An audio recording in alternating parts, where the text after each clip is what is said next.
প্রতি ইউনিটে বিদ্যুতের দাম বেড়েছে এবং সেটা ইতিমধ্যে কার্যকর হয়ে গেছে। তো বিদ্যুতের দাম বাড়ার পরে আজকে আমার মিটারের টাকা শেষ হয়েছে, প্রিপেড মিটার যে বিদ্যুতের, তো আমি আজকে রিচার্জ করেছি। তো অ্যাজ ইউজুয়াল যেভাবে হচ্ছে বিকাশ থেকে আমি রিচার্জ করি টাকা, তো রিচার্জ করলাম, এরপরে টোকেন নাম্বার আসলো যেটা সবসময় আসে, আপনারা জানেন। তো সেই টোকেন নাম্বারে একটা সিকোয়েন্স থাকে, ওই সিকোয়েন্সে বেশ কয়েকটা ডিজিট থাকে, সেগুলো প্রিপেড মিটারে উঠালেই এবং তারপরে এন্টার বাটন চাপ দিলে হয়ে যায়। এবার সেই ডিজিট এসছে টোটাল 220টা ডিজিট। এবার চিন্তা করে দেখুন, তো এই যে 220টা ডিজিট এলো, আমার কমপক্ষে 10 থেকে 15 মিনিট সময় লেগেছে এই সবগুলো ডিজিট ওই মিটারে ওঠাতে।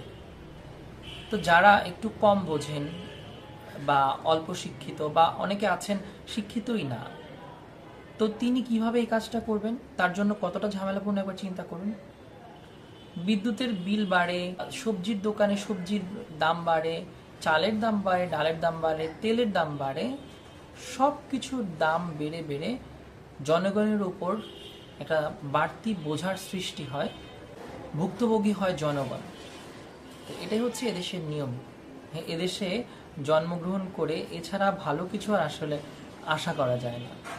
যাই হোক, যারা এই সমস্যায় পড়েছেন বা সামনে রিচার্জ করলে এই সমস্যা পড়তেও পারেন, তারা একটা জিনিস দেখবেন, ওই যে টোকেন নাম্বার যে দেওয়া হয় মেসেজের মাধ্যমে, ওই টোকেন নাম্বারে এখন 9টা বা 10টা সিকোয়েন্স থাকবে।